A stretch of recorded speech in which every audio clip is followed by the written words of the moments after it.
Sa dilim ng gabi, ang mga lihim ng nakaraan ay muling magbabalik. Laban sa takot, makakaya bang harapin ang katotohanan? Sana ikaw ay magagandahan sa kwentong ibabahagi ko ngayon. Favor lang kung pwede mo ba akong i-subscribe. Tara na't simulan na ang kwento, ang katotohanan sa Balete Drive.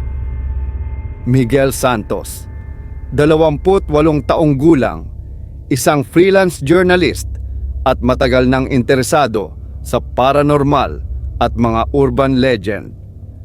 Logical at skeptical ang kanyang pananaw, ngunit laging bukas ang isipan sa mga posibilidad na hindi kayang ipaliwanag ng siyensya.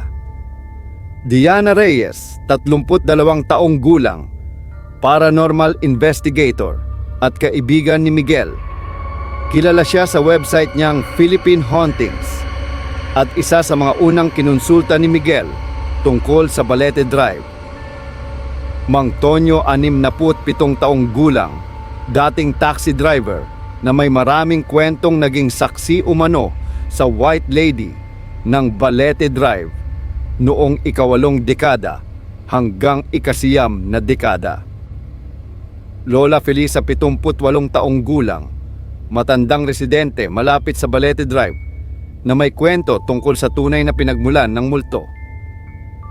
Dr. Marites Cruz, 45 taong gulang, isang kilalang psychologist at paranormal researcher na naging gabay ni Miguel sa kanyang pagsisiyasat. Sa ako nga pala si Miguel Santos at ito ang kwento ko.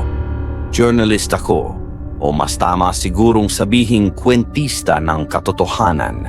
Hindi ako naniniwalang may mga multo o kung ano-anong supernatural na entidad.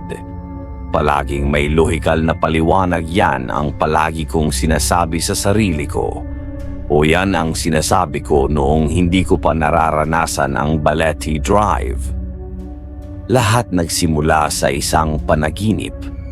Hindi ko alam kung bakit, pero sa loob ng isang linggo, paulit-ulit na dumadalaw sa aking panaginip ang isang babaeng nakabihis puti. Lumulutang siya sa isang madilim na kalsada sa ilalim ng mga matatandang puno na ang mga sanga ay parang mga braso ng halimaw na nag-aabang.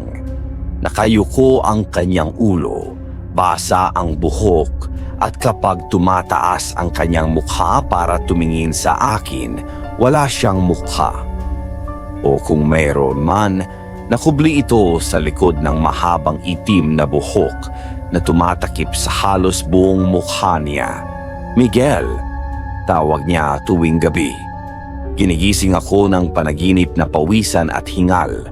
Simula noong unang gabi, sinubukan kong hanapin sa internet ang nilalang na ito at doon ko nalaman ang tungkol sa White Lady ng Balete Drive. Balete Drive, isang makitid na kalsada sa New Manila, Quezon City, na napalilibutan ng matatandang balete trees. Kilala ito bilang isa sa pinakasikat na haunted place sa Pilipinas.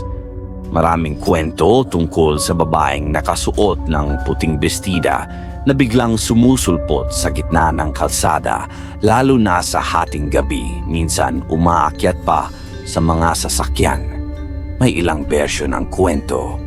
May nagsasabing ito ay multo ng isang dalagang ginahasa at pinatay sa lugar na ito noong panahon ng Hapon.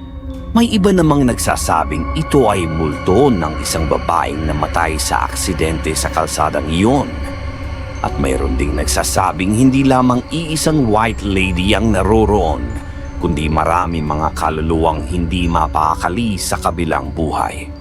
Hindi ko maintindihan kung bakit ako napapanaginipan ng ganitong bagay. Wala naman akong kinalaman sa lugar na iyon. Sa Makati ako lumaki at nakatira. Hindi ko pa nga nadadaanan ng Balete Drive kahit kailan. Subalit sa bawat gabi, paulit-ulit kong naririnig ang tinig niya. Miguel, tulungan mo ako. Isang linggo ang lumipas at hindi na ako makatulog ng maayos. Sinubukan kong magpakalunod sa trabaho. Tinanggap ko lahat ng freelance jobs na dumating para lang mapagod at makatulog ng walang panaginip. Pero walang kwenta. Tuwing pipikit ang mata ko, para akong hinihila pabalik sa dilim na iyon, sa kalye ng mga balete at sa misteryosong babaeng naghahanap sa akin. Hindi ako naniniwala sa mga multo. Hindi ako takot sa dilim. Journalist ako at naniniwala ako sa mga bagay na may ebidensya, sa mga bagay na makikita, mahahawakan at mapapatunayan. Ngunit hindi ko maipaliwanag kung bakit sa tuwing naaalala ko ang mukha ng babaeng iyon, nanginginig ang buong katawan ko. Hindi dahil sa takot, kundi dahil sa isang malalim na pakiramdam na may kailangan akong gawin. Noong 8 gabi, nagbago ang panaginip ko. Sa halip na sa madilim na kalsada, nasa loob na ako ng isang lumang bahay. Colonial style ang disenyo, parang dating tahanan ng mayayamang Pilipino noong panahon ng Amerikano. Sa isang silid, nakaupo ang babaeng nakabihis puti. Nakatalikod siya sa akin. "Miguel?" Tawag niya. "Alam mo na ba ang katotohanan?" "Anong katotohanan?" Tanong ko, pagkamat takot na takot ako. Dahan-dahan siyang humarap sa akin. Sa unang pagkakataon, nakita ko ang kanyang mukha. Hindi siya nakakatakot, sa totoo lang maganda siya, pero puno ng lungkot ang kanyang mga mata. May dugo sa gilid ng kanyang labi at may pasa sa kanyang leeg na tila baks ng malakas na pagkakasakal. "Hindi ako ang multo ng Balete Drive," mahina niyang sabi. "May ibang bagay doon, mas matanda, mas masama. Nagkukubli sila sa likod ng aking kwento." At doon ako nagising, hingal na hingal, at tila may mabigat na bakal na nakaupo sa aking dibdib. Agad kong kinuha ang aking journal at isinulat ang lahat ng detalye ng panaginip ko. Hindi ko mawari kung bakit, pero alam kong kailangan kong malaman ang katotohanan sa likod ng White Lady ng Balete Drive. Sa araw na iyon, nagdesisyon ako. Gagawin ko ito bilang aking susunod na proyekto. Isusulat ko ang katotohanan sa likod ng alamat ng Balete Drive.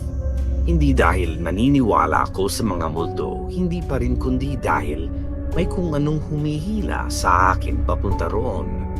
May kwentong kailangang isalaysay at ako ang magiging tagapaghatid nito. Kinuha ko ang aking laptop at nagsimulang mag-research. Sa umpisa, binasa ko muna lahat ng available na artikulo, kwento at dokumentasyon tungkol sa Balete Drive. Nalaman ko na ang kalsadang ito ay nagmula pa sa panahon ng mga Espanyol at ang mga puno ng balete na nakapaligid dito ay maaaring higit 100 taong gulang na. Sa mga Pilipinong paniniwala, ang mga puno ng balete ay tinuturing na tahanan ng mga engkanto at iba pang supernatural na nilalang. Marahil ito ang dahilan kung bakit madaling kumapit ang kwento ng multo sa lugar na ito. Habang lumalalim ang aking pagbabasa, nadama kong may nanonood sa akin. Mabilis akong lumingon sa likod, wala naman. Pero malamig ang ihip ng hangin sa aking binti kahit sarado ang lahat ng bintana at pinto sa aking apartment. "Miguel, tulungan mo ako." Narinig ko sa aking isipan. Alam kong kailangan kong puntahan ang Balete Drive. Alam kong doon ko matatagpuan ang mga sagot at alam kong anuman ang naroon, tila hinahanap nito ako. Kinabukasan, nag-umpisa akong mangalap ng mas maraming impormasyon tungkol sa Balete Drive. Hindi lang sa internet, kundi sa mismong mga tao na may kinalaman sa lugar. Unang tawag ko ay kay Diana Reyes, isang kaibigan na paranormal investigator at may hawak ng website na Philippine Hauntings. "Miguel, buhay ka pa pala," pati ni Diana nang makita kami sa isang cafe sa Makati. 2 taon na rin kaming hindi nakikita mula noong huli kaming magtrabaho sa isang feature article tungkol sa haunted na bahay na pula sa San Ildefonso, Bulacan. Diana, kamusta? May itatanong sana ako tungkol sa Balete Drive, sabi ko habang umuupo sa harap niya. Napangiti si Diana. Classic Philippine urban legend. Bakit biglang interesado ang ating resident skeptic sa White Lady? Nagatubili ako. Hindi ko alam kung paano ko ipapaliwanag ang tungkol sa mga panaginip ko. Sa huli, napagdesisyunan kong sabihin na lang ang katotohanan.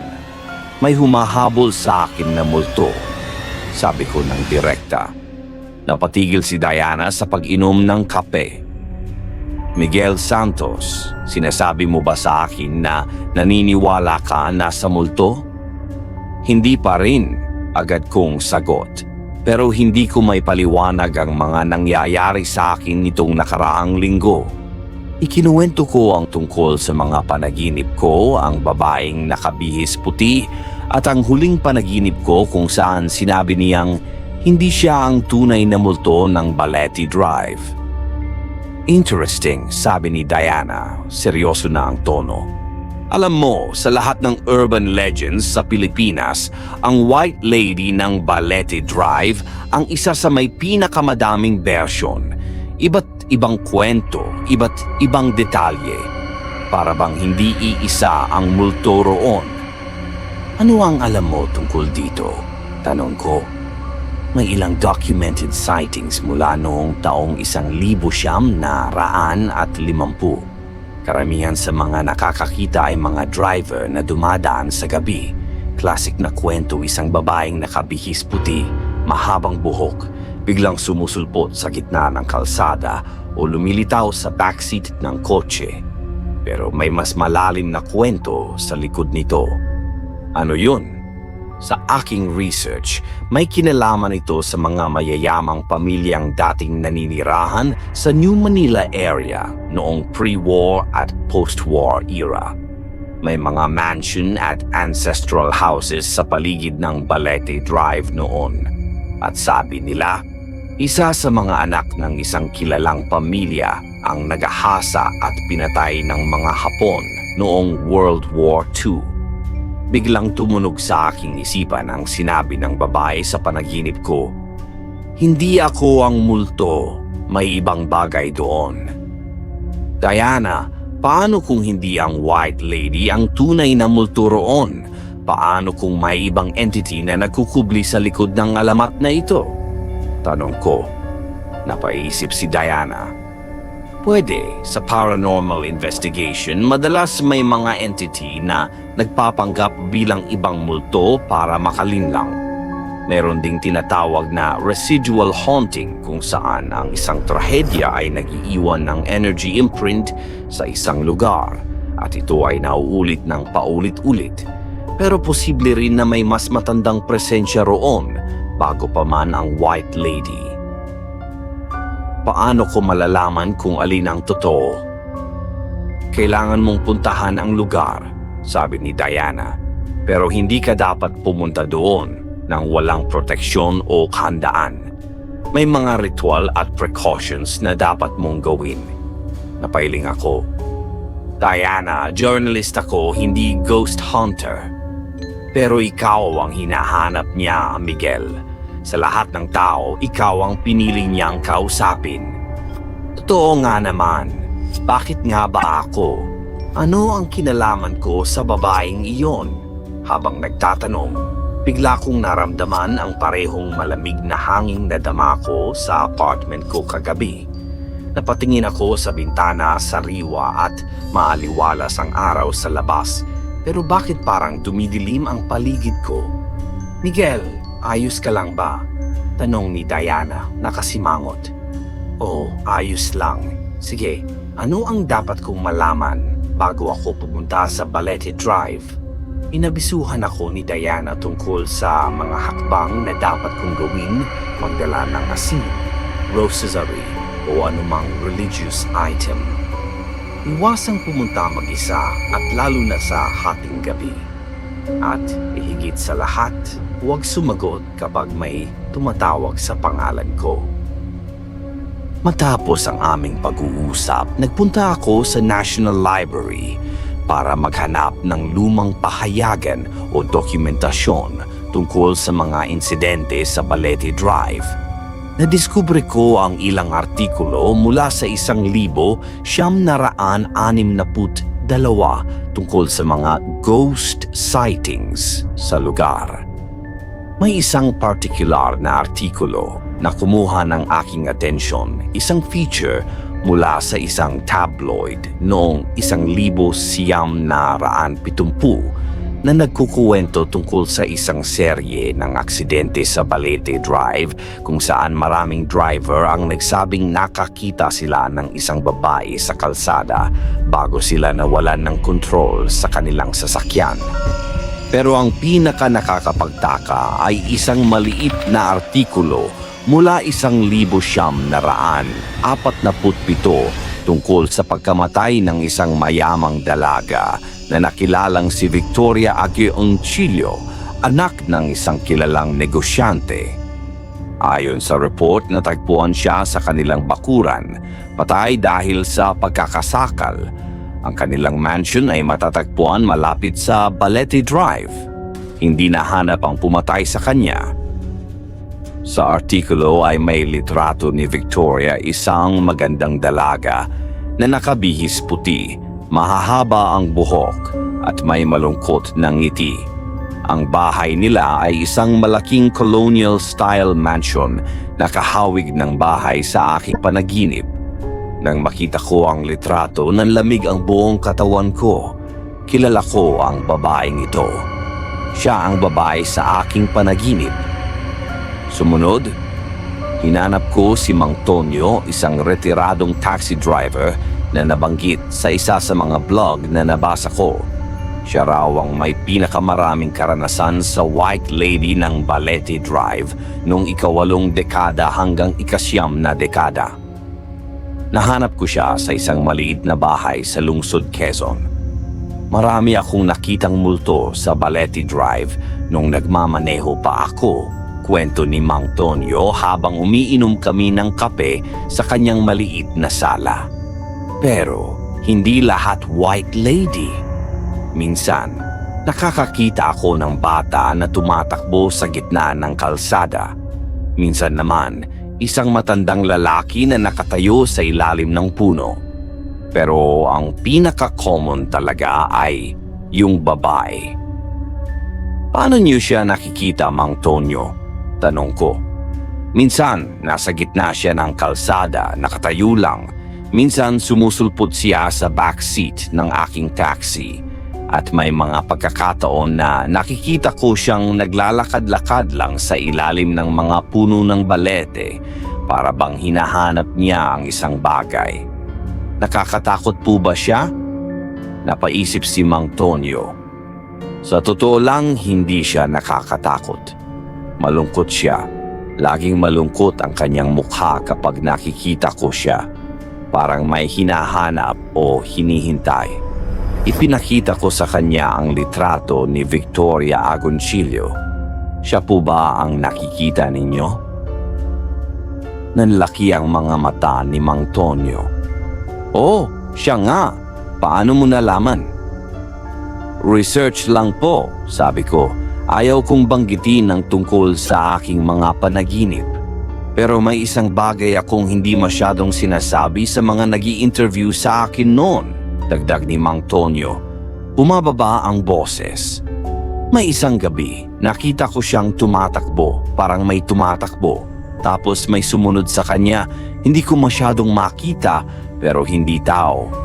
Parang malaking anino lang. Maitim na maitim at mas malaki kaysa sa normal na tao. May mahahabang braso at mga mata na namumula sa dilim. Nanginig ang aking balahibo. Kailan po yun nangyari? Noong huling beses na nadaan ako sa Balete Drive, mga 15 taon na ang nakakalipas. Mula noon, hindi na ako dumadaan doon, lalo na sa gabi. Pagkatapos ng aking pakikipag-usap kay Mang Tonyo, hinanap ko naman si Lola Felisa, isang matandang residente ng isang barangay malapit sa Balete Drive. Sabi ng mga kapitbahay, mahigit 70 taon na siyang nakatira sa lugar at maraming alam na kwento tungkol sa mga kakaibang pangyayari sa Balete Drive. Nadatnan ko si Lola Felisa sa kanyang maliit na bahay, nakaupong nagdarasal sa harap ng isang altar na puno ng mga santo at estatwa. Bata, sabi niya nang magsimula kaming mag-usap. Hindi lang isang multo ang nasa Balete Drive. Marami silang nakatira doon sa mga matatandang puno. Sino po sila, Lola? Tanong ko. Noong bata pa ako, sinasabi na ng mga matatanda na ang mga puno ng Balete ay tahanan ng mga engkanto at kapre. Hindi sila dapat ginagalit o ginugulo. Pero noong panahon ng mga Hapon, maraming pinatay sa lugar na yan. Maraming dugo ang tumulo sa lupa. At alam mo ba kung ano ang nangyayari kapag maraming dugo ang nakatanim sa lupa? Nabubuhay ang mga masasamang espiritu. Masasamang espiritu? Oo, yung babaeng nakabihis puti. Hindi siya masama. Siya si Victoria, anak ni Don Agoncillo. Maganda siya, mabait sa lahat. Pero may isang gabi, may sumunod sa kanya habang naglalakad siya pauwi. At hindi na siya nakauwi ng buhay. Sino ang pumatay sa kanya, Lola? Umiling si Lola Felisa. Hindi tao, yang mga masasamang espiritu na nakatira sa mga puno. Gusto nila ng mga sakripisyo. Tuwing may dugo na tumatapon sa lupa sa paligid nila, lumakas sila. Noong panahon ng digmaan, maraming namatay sa lugar na yan, kaya mas lumakas ang mga masasamang espiritu. At si Victoria? Oo, kinuha nila siya. Ginamit nila ang kanyang katawan para makapandaya at makakuha pa ng mas maraming biktima. Alam mo ba kung bakit maraming nakakakita sa kanya sa gitna ng kalsada? Hindi niya sinasadyang takutin ang mga driver. Sinusubukan niyang iligtas sila mula sa tunay na banta, yung mga nilalang na naninirahan sa mga puno. Dito ko naintindihan ang sinabi ng babae sa aking panaginip. Hindi siya ang multo ng Balete Drive, hindi siya ang dapat katakutan. May mas matanda, mas masama na nakatira sa paligid ng Balete Drive.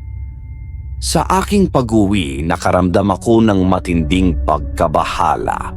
Lahat ng nakalap kong impormasyon ay nagtuturo sa isang bagay. Ang White Lady ng Balete Drive ay maring hindi ang tunay na banta. At kung totoo ang sinasabi ni Lola Felisa niya, mga entidad na ito ay naghahanap ng mga biktima. At ngayon, sinusubukan nilang kunin ako. Dumating ang umaga at halos hindi ako nakatulog. Nang makarating sa apartment, agad akong nag-set up ng isang research board. Nilagay ko lahat ng nakalap kong impormasyon, mga artikulo, mga litrato, at mga notes ko mula sa mga interviews. Sa gitna ng board ay nilagay ko ang litrato ni Victoria Agoncillo. Anong gusto mong sabihin sa akin? Tanong ko sa litrato na para bang maririnig niya ako. Walang sagot, siyempre. Pero nang mapatingin ako sa bintana, nakita ko ang aking sariling reflection at sa loob ng isang segundo, parang nakita ko sa likod ko ang reflection ng isang babaeng nakatayo. Mabilis akong lumingon, pero wala namang iba sa silid. Napaisip ako kung hanggang saan ko dadalhin ang artikulong ito. Alam kong dapat akong pumunta sa Balete Drive para magkaroon ng first-hand account. Pero kahit ako na hindi naniniwala sa multo ay kinakabahan. Ano kung may mga bagay talagang hindi kayang ipaliwanag ng siyensya? Tumawag ako kay Diana para humingi ng advice. Dapat ay pumunta ka roon sa araw, hindi sa gabi, payo ni Diana. At magdala ka ng camera, voice recorder at EMF meter kung mayroon ka. EMF meter? Electromagnetic field meter. Kadalasan kasing nakakaroon ng disturbance sa electromagnetic field kapag may paranormal activity. Pwede kitang hiraman. Salamat, Diana. Pero ano pa ang dapat kong malaman bago ako pumunta roon? Miguel, kung totoo ang sinasabi mo na sinusubukan kang kausapin ni Victoria, maaaring ikaw ay sensitibo sa paranormal, isang medium o may kakayahang makipag-communicate sa mga spirits. Napangiti ako. Diana, alam mong hindi ako naniniwala sa ganyan. Oo, pero minsan hindi kailangan ng paniniwala para magkaroon ng kakayahan. At minsan, ang mga spirits ay naghahanap ng isang partikular na tao para sa kanilang mensahe. Bakit ako? Yan ang kailangan mong malaman. Pagkatapos ng tawag kay Diana, nagtungo ako sa isang psychiatrist na kilala ko, si Dr. Marites Cruz, na may specialization din sa parapsychology. Gusto kong malaman kung may lohikal paliwanag sa mga nangyayari sa akin. Ang mga panaginip ay maaaring manifestation ng ating subconscious mind, paliwanag ni Dr. Cruz. Maaaring may nakita o narinig ka tungkol sa Balete Drive na hindi mo napansin pero nag-register sa iyong subconscious. O maaaring may personal connection ka sa lugar na hindi mo alam. Imposible po, sagot ko. Hindi ko pa napupuntahan ang Balete Drive kahit kailan. Sigurado ka ba? Baka noong bata ka pa.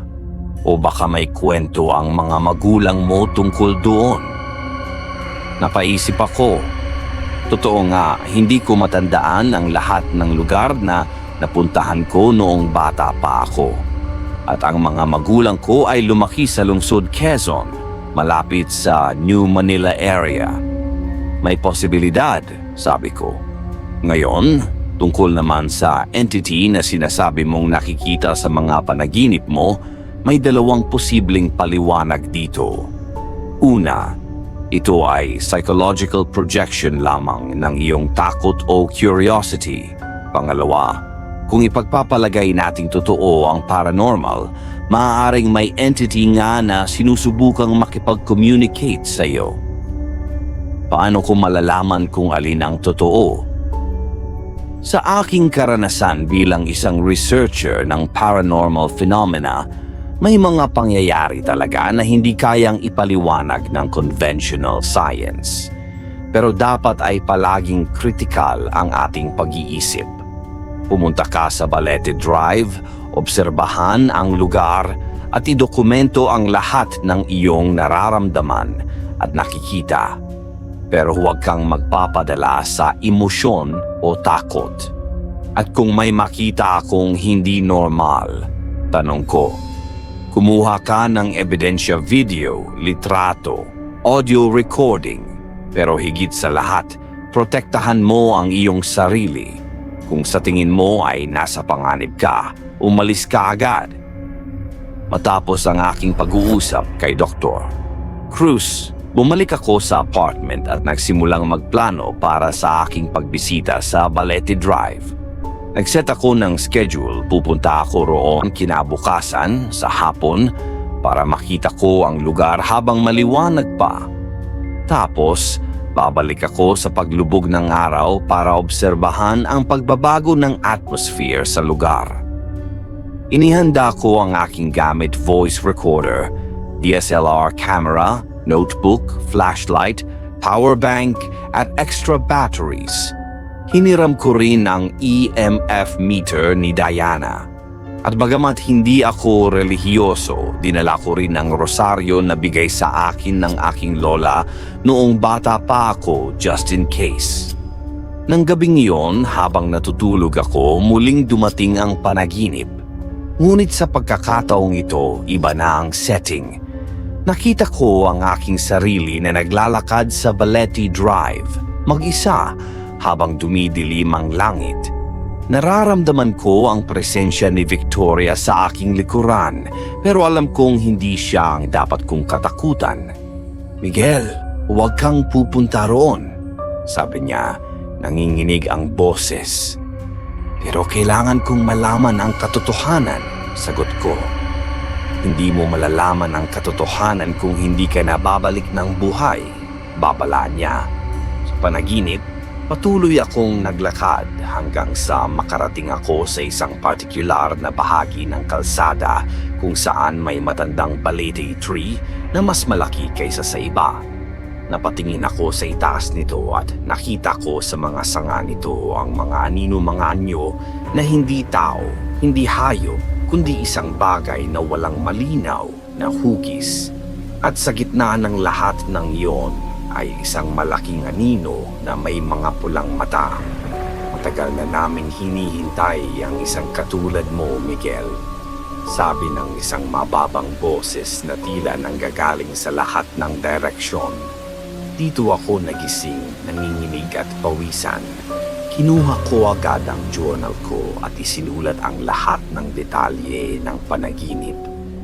Habang nagsusulat, napagtanto ko na ang Balete Drive ay hindi lamang isang lugar ng mga multo at alamat, may mas malalim na misteryo rito na gusto kong malutas. Pero habang iniisip ko ito, hindi ko maiwasang isipin paano kung ang paghahanap ko sa katotohanan ay magdadala sa akin sa isang panganib na hindi ko kayang harapin. Kinabukasan, matapos maghanda ng lahat ng aking kakailanganin, huminga ako ng malalim at umalis ng apartment. Oras na para harapin ang Balete Drive. Dumating ako sa Balete Drive bandang 3:00 ng hapon. Sa liwanag ng araw, ito ay mukhang normal na kalsada lang makitid. May mga puno ng balete sa magkabilang gilid at mga bahay at gusali na nakapalibot. Walang anumang kakaiba o nakakatakot.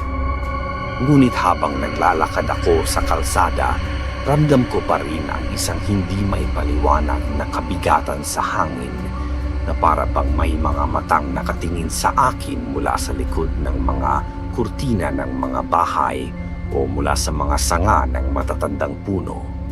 Kinuha ko ang aking camera at nagsimulang kumuha ng mga litrato ng lugar. Gamit ang EMF meter ni Diana, sinubukan kong i-detect kung may anomalya sa electromagnetic field sa paligid. Normal naman ang mga reading, walang irregular na spike o disturbance. Nakaramdam ako ng katiting na kahungkagan. Ano ba talaga ang inaasahan ko? Na makakita agad ako ng multo sa gitna ng araw? Napangiti ako sa sarili ko. Siguro nga siyang lahat ng ito ay produkto lang ng aking imahinasyon, pinapalala ng pagod at stress.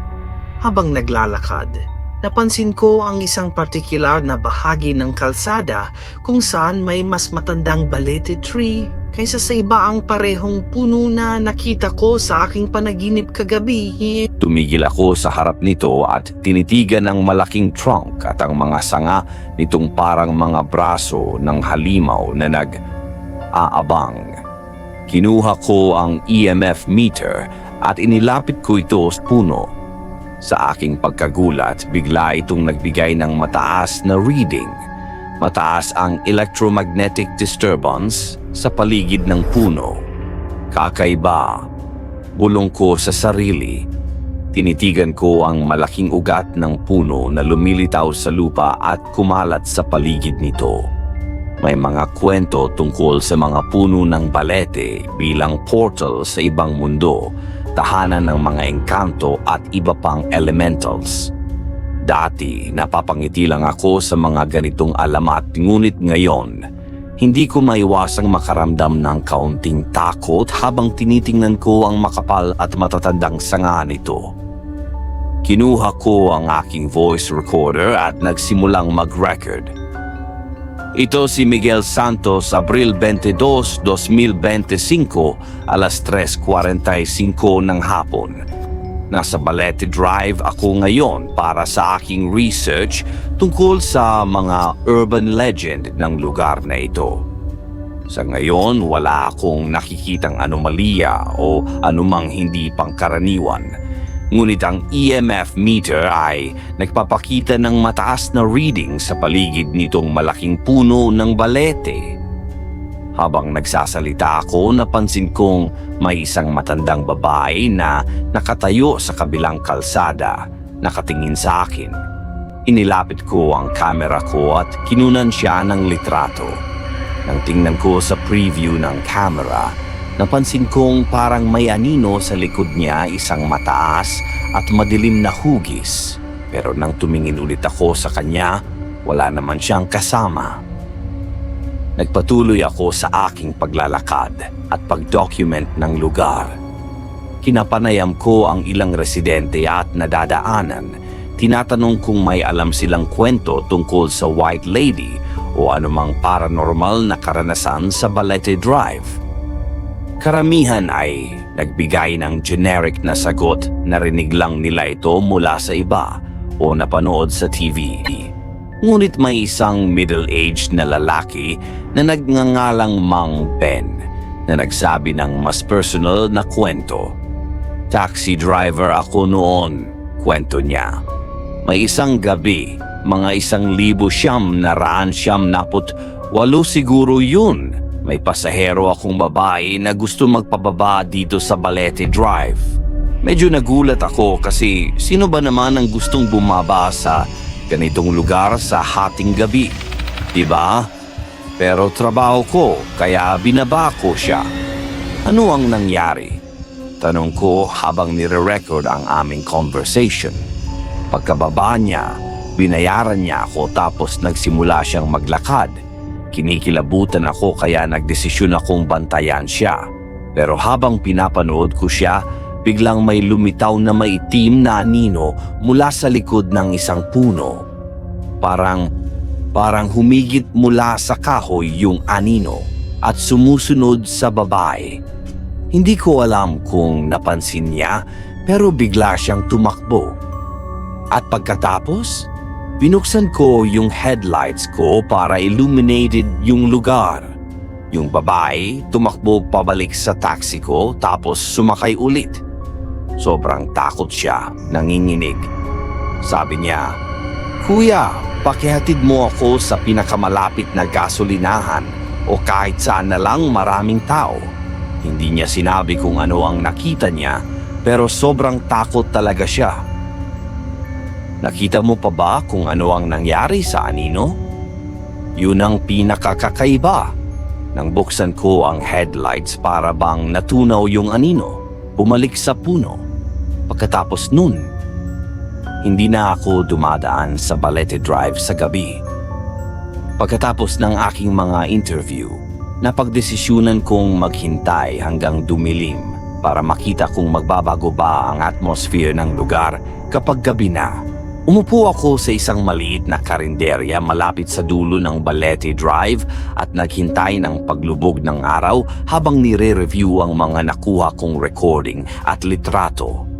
Sa aking pagkagulat, sa isa sa mga litrato na kinuha ko ng malaking puno ng balete, may malabo ngunit makikilalang anyo ng isang babae na nakatayo sa likod nito. Hindi ko ito napansin nang kinunan ko ang litrato. Pero ngayong nakikita ko ito sa screen ng camera ko, sigurado akong ito ay isang babae, nakasuot ng puting damit, nakatingin direkta sa camera.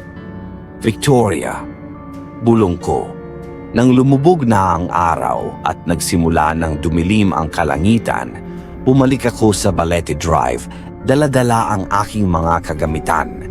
May kaunting katahimikan sa lugar, paminsan-minsan lang may dumaraang sasakyan. Ang mga streetlight ay nagbibigay ng mahina at madilaw na liwanag na nagpapalakas lamang sa hiwaga ng lugar. Balik ako sa malaking puno ng balete na nakita ko kanina. Ngayong nasa ilalim ng dilim, tila mas buhay ito at mas nakakatakot. Ang mga sanga nito ay gumagalaw sa hanging dumadaan na para bang mga braso na nag-aabang na humablot. Kinuha ko ang EMF meter at inilapit ulit sa puno. Ang reading ay mas mataas ngayon kaysa kanina, halos umabot sa maximum level ng device. Inilabas ko rin ang voice recorder ko at nagsimulang mag-record muli. Ito di Miguel Santos, Abril 22, 2025, alas 7:30 ng gabi. Balik ako sa malaking puno ng Balete sa Balete Drive. Mas mataas na ang EMF reading kaysa kanina. Habang nagsasalita ako, bigla akong nakaramdam ng malamig na hangin sa aking likuran, kahit hindi naman malakas ang hangin sa paligid. Lumingon ako at wala namang nakita. Hello? Tawag ko. May tao ba dyan? Tahimik. Ngunit ramdam ko pa rin ang presensya ng isang tao o ng isang bagay na nanonood sa akin. Kinuha ko ang camera ko at nagsimulang kumuha ng mga litrato sa iba't ibang direksyon. Wala akong nakikitang anomalya o anumang kakaiba. Biglang tumunog ang EMF meter ng malakas na alarm, nagpapaalam ng mataas na electromagnetic disturbance. Napatingin ako sa device at nakita na umaabot sa maximum level ang reading. At doon sa corner ng aking mata, nakita ko ang isang anyo ng isang babae na nakatayo sa ilalim ng isang streetlight. Mga 50 metro ang layo mula sa akin. Mabilis akong pumihit para harapin siya. Iniangat ang camera ko para kunan siya ng litrato. Siya nga ang babae mula sa aking mga panaginip, si Victoria Agoncillo.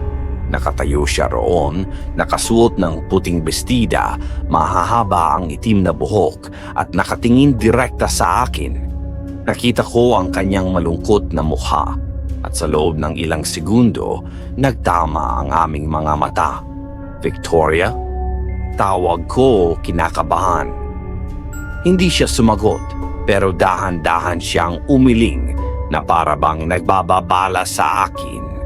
Pagkatapos, itinaas niya ang kanyang kamay at itinuro ang lugar sa likod ko. Dahan-dahan akong lumingon, kinakabahan sa kung ano ang nakikita niya. Wala naman akong nakita sa umpisa, ngunit nang titigan ko ng matagalang dilim sa pagitan ng mga puno, nakita ko ang isang anino na mas maitim kaysa sa dilim sa paligid nito. At sa loob ng anino, may dalawang namumulang mata na nakatingin sa akin. Nanlamig ang buong katawan ko. Hindi ako makakilos sa takot. Ang anino ay unti-unting lumalapit sa akin, lumalabas mula sa dilim ng mga puno, papalapit ng papalapit. Habang lumalapit ito, nakikita ko na ang hugis nito hindi tao, hindi hayop, kundi isang bagay na walang malinaw na anyo. Parang tubig na maitim na umaagos sa hangin, nagbabago-bago ang hugi habang lumalakad. Miguel, tumakbo ka na. Narinig ko ang boses ni Victoria sa aking likuran. Pero hindi ako makakilos, parang nakaukit ang mga paa ko sa lupa. Ang nilalang ay mas mabilis na lumapit at nang makarating ito sa ilalim ng isang streetlight, nakita ko ang tunay nitong anyo, isang napakalaking anino na hugis tao. Ngunit may mahahabang braso at binti at walang mukha maliban sa dalawang pulang mata. Miguel, tumakbo ka! Sigaw ni Victoria at doon lang ako nagising mula sa aking pagkaparalisa sa takot. Mabilis akong tumakbo palayo mula sa nilalang patungo sa pinakamalapit na main road kung saan maraming tao at sasakyan. Ngunit habang tumatakbo ako, naramdaman kong may sumusunod sa akin mabilis at malapit nang humabol. Sa aking pagtakbo, nadapa ako sa isang hindi pantay na bahagi ng kalsada. Nalaglag ang camera ko at gumulong ito sa isang sulok. Mabilis akong tumayo at sinubukang kunin ito, ngunit nakita ko na ang nilalang ay ilang metro na lang ang layo mula sa akin. Matagal na kitang hinahanap, Miguel, sabi ng nilalang sa isang mababang boses na para bang nanggagaling sa lahat ng direksyon. Sino ka? Ano ang gusto mo? Tanong ko, nanginginig. Ako ang tunay na multo ng Balete Drive, hindi ang babaeng iyon. Siya ay isang babala lamang, isang palatandaan ng aking presensya.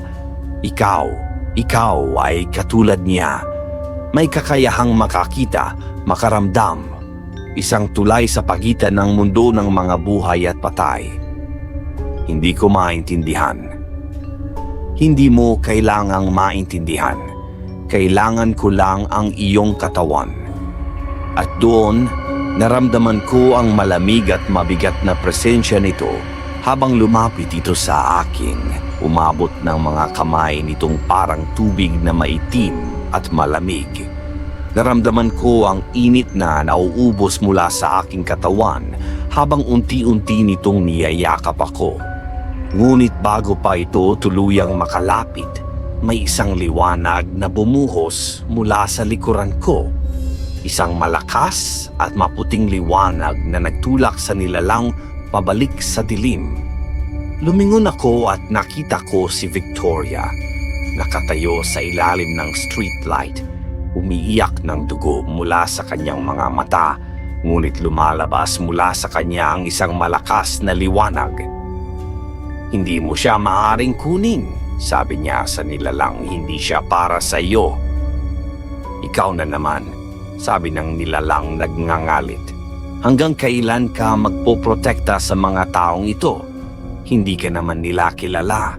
Hindi nila alam ang tunay mong kwento. Hindi mahalaga yun, sagot ni Victoria. Ang mahalaga ay hindi ka na makakakuha pa ng ibang biktima. At sa mga sandaling iyon, nakita ko ang tunay na kwento ng Balete Drive. Hindi si Victoria ang multo na dapat katakutan. Siya ang nagpoprotekta sa mga tao mula sa tunay na bantaang nilalang na ito na naninirahan sa mga puno ng balete, isang matandang espiritu na kumukuha ng mga biktima sa loob ng maraming dekada mula pa noong panahon ng mga Espanyol. Ang nilalang ay humugot mula sa dilim, lumakas habang lumalagom ang gabi. Pero si Victoria, kahit multo lamang, ay patuloy na lumalaban, nagpoprotekta sa mga inosenteng dumaraan sa lugar na ito. Miguel, sabi ni Victoria sa akin habang nakikipaglaban sa nilalang, kailangan mong isulat ang tunay na kwento. Hindi ako ang White Lady ng Balete Drive. Ako ang nagtatangkang na protektahan ng mga tao mula sa tunay na multo. Habang nagsasalita siya, ang nilalang ay lalong nagalit at sumulong patungo sa amin. Ngunit si Victoria ay lumakas din. Ang liwanag na nagmumula sa kanya ay mas lumakas pa. Takbo na, Miguel! Sigaw niya. At isulat mo ang kwento. Ipaalam mo sa lahat ang katotohanan.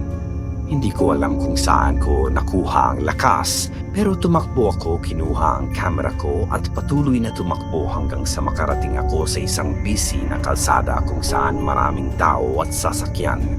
Nang linggunin ko ang Balete Drive, nakita ko si Victoria at ang nilalang na nagtatalo sa gitna ng kalsada, isang liwanag at isang dilim na nagbabangayan.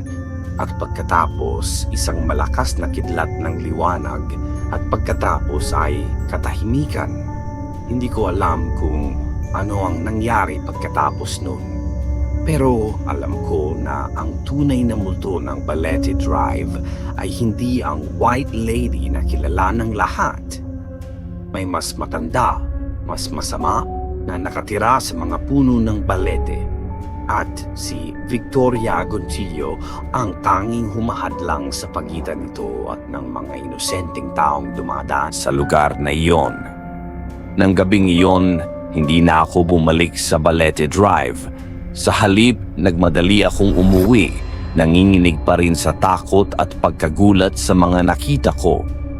Pagdating sa apartment, inilabas ko ang camera at voice recorder ko para tingnan ang mga nakuha kong ebidensya. Sa aking pagkadismaya, wala akong malinaw na litrato ng nilalang mula sa dilim. Mayroon akong ilang malabong shot ni Victoria, ngunit walang malinaw na ebidensya ng supernatural na karanasan ko.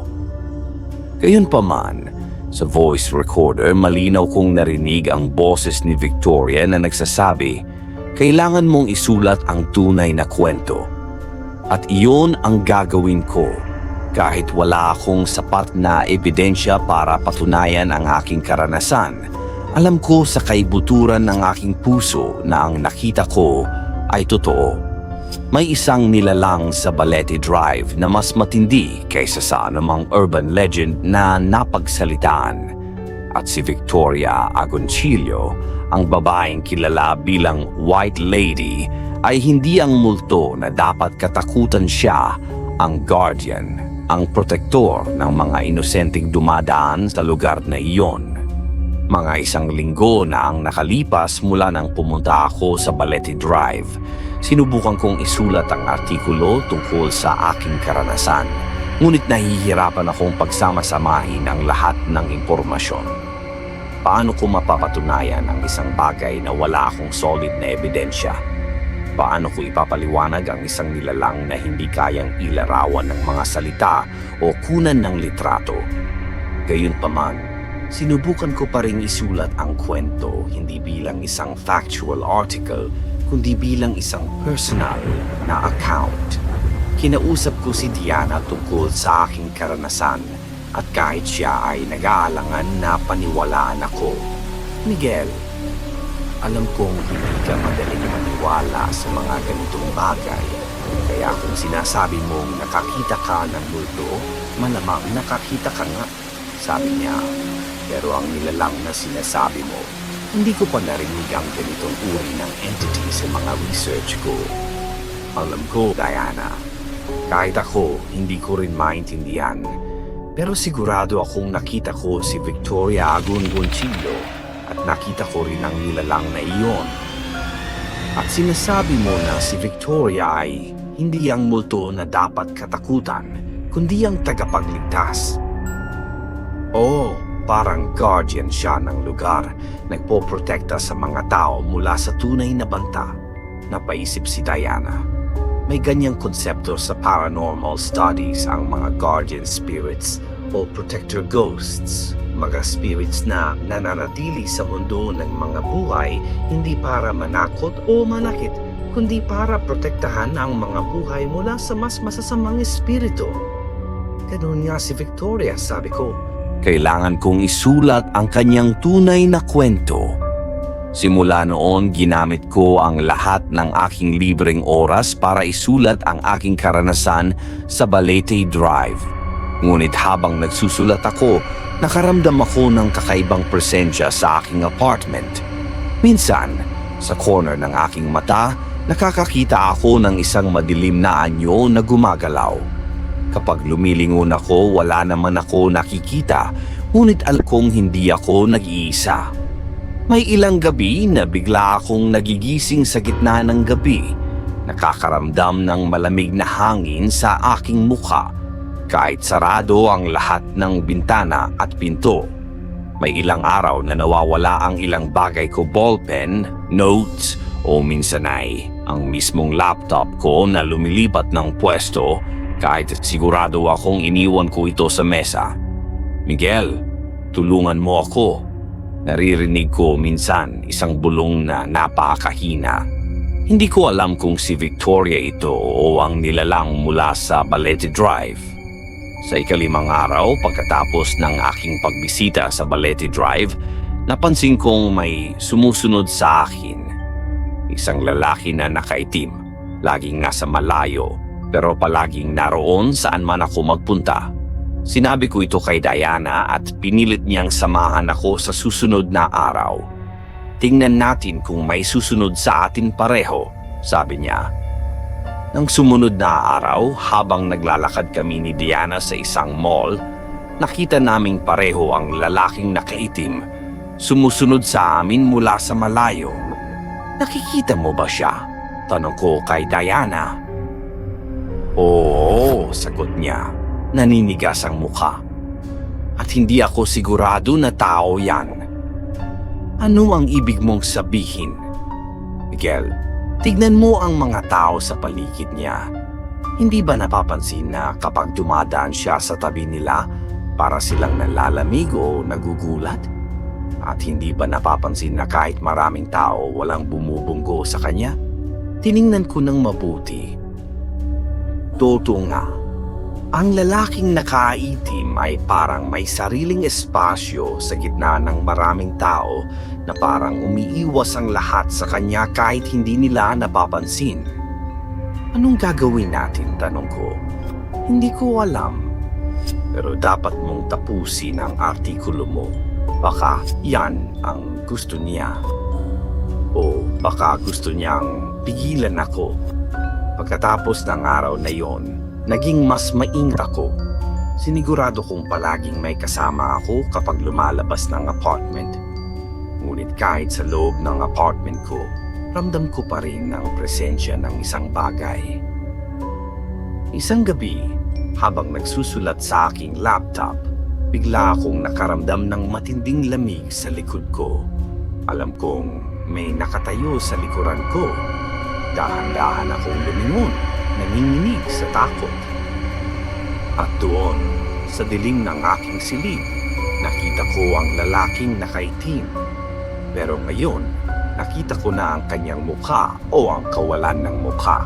Walang mga mata, walang ilong, walang bibig, isang plangkong mukha na tila nababalot ng anino. Miguel, sabi niya sa isang boses na nanggagaling sa kung saan. Sino ka? Tanong ko. Nanginginig. Ako ang tagapangalaga ng mga sikreto ng Balete Drive at ikaw ay nakakakita ng mga bagay na hindi mo dapat nakikita. Anong gusto mo? Gusto kong ihinto mo ang pagsusulat ng artikulong yan. Hindi mo dapat inilalantad ang katotohanan. Bakit hindi? Ang mga tao ay dapat malaman ang tungkol kay Victoria, tungkol sa tunay na multo ng Balete Drive. Hindi mo nauunawaan ang mga puwersa na iyong kinakaharap, Miguel. May mga bagay na mas mabuting nananatiling nakatago. Hindi ako titigil, sabi ko. Pilit na nagpapakita ng katapangan kahit nanginginig ako sa takot. Ipapasa ko ang artikulong ito at malalaman ng lahat ang katotohanan. Ang nilalang ay lumapit pa sa akin at naramdaman ko ang matinding lamig na nagmumula sa kanya.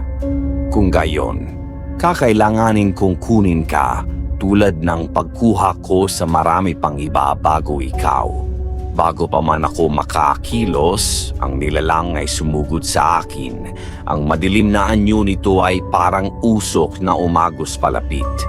Naramdaman ko ang malamig na yakap nito habang unti-unti akong nawawalan ng malay. Ngunit bigla, may malakas na liwanag na pumuno sa silid. At sa gitna ng liwanag na iyon, nakita ko si Victoria Agoncillo nakatayo sa harap ko. Naghanda na ipagtanggol ako mula sa nilalang. Hindi mo siya maaaring kunin, sabi ni Victoria. Ang boses ay puno ng determination. Hindi ko hahayaang kunin mo pa ang iba. Victoria, sabi ng nilalang halatang galit. Hanggang kailan ka makikialam? Hindi mo kayang protektahan ang lahat. Pero kayang-kaya kong protektahan siya, sagot ni Victoria. Siya ang magtatama sa iyong mga kasinungalingan. Siya ang magsasabi sa mundo ng katotohanan. Ang dalawang nilalang ay nagtagpo sa gitna ng aking silid, isang liwanag at isang dilim. Naramdaman ko ang matinding enerhiya habang nagbabangayan sila. Isang labanan ng dalawang puwersa na hindi ko lubos na maintindihan. At sa gitna ng lahat, narinig ko ang boses ni Victoria sa aking isipan. Tapusin mo ang artikulo, Miguel. Sabihin mo sa kanila ang katotohanan. Yan lang ang paraan para makawala ko, para makawala tayong lahat. Pagkatapos noon, isang malakas na kidlat ng liwanag at pagkatapos ay katahimikan. Nang magkamalay ako, mag-isa na ako sa silid. Wala na ang nilalang, wala na rin si Victoria. ngunit nararamdaman ko pa rin ang kanilang presensya sa hangin, isang balance ng liwanag at dilim. Binuksan ko ang laptop ko at nagpatuloy sa pagsusulat. Alam kong kailangan kong tapusin ito, hindi lang para sa akin kundi para kay Victoria at sa lahat ng biktima ng nilalang mula sa mga puno ng balete. Kinaumagahan, natapos ko ang aking artikulo. Hindi ito ang uri ng journalistic piece na sanay akong isulat, walang solid na ebidensya, puro personal account.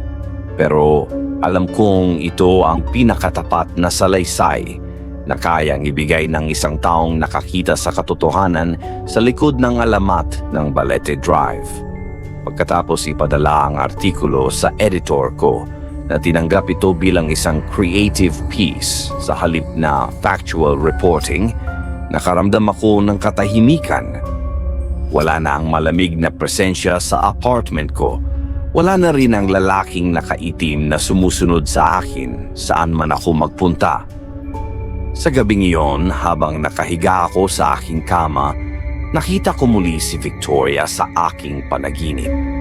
Pero sa pagkakataong ito, iba na ang hitsura niya. Wala na ang dugo sa kanyang bibig, wala na ang pasa sa kanyang leeg. Nakangiti siya. At sa unang pagkakataon, nakita ko ang liwanag sa likod niya, isang liwanag na tila tumatawag sa kanya. "Salamat, Miguel," sabi niya. "Dahil sa iyo, alam na ng mga tao ang katotohanan. Hindi na ako kailangang manatili pa. Maaari na akong umalis." "Saan ka pupunta?" tanong ko. Itinuro niya ang liwanag. "Doon. Kung saan ko dapat tinahak matagal na, makakauwi na ako sa wakas." "Pero paano ang nilalang mula sa mga puno? Hindi ba babalik siya?" "Marahil, pero ngayong alam na ng mga tao ang katotohanan, mas magiging maingat sila at maaaring may iba pang mga spirits na magpoprotekta sa kanila tulad ng pagprotekta ko." "Makikita pa ba kita ulit?" tanong ko. Ngumiti siya. "Hindi na, Miguel, at iyan ay isang mabuting bagay. Ngunit hindi kita malilimutan at ang lahat ng iyong ginawa." At doon nakita kong umalis si Victoria, naglakad patungo sa liwanag at unti-unting nawala sa aking paningin. Kinaumagahan, nagising ako ng may kapayapaan sa aking puso. Alam kong may mga bagay pa rin sa mundo na hindi kayang ipaliwanag ng lohika at siyensya, mga bagay na kailangan mong makita at maranasan para maniwala. Hindi ako sigurado kung lahat ng aking isinulat ay paniniwalaan ng mga tao. Malamang marami ang mag-iisip na kathang-isip lamang ito o produkto ng isang masyadong aktibong imahinasyon. At ayos lang iyon. Dahil ang mahalaga ay alam ko na ang katotohanan.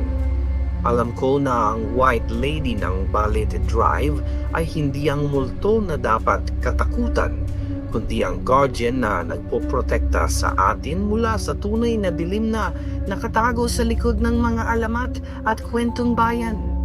Ngayong gabi, kapag dumaan ka sa Balete Drive at nakakita ng isang babaeng nakasuot ng puti, huwag kang matakot.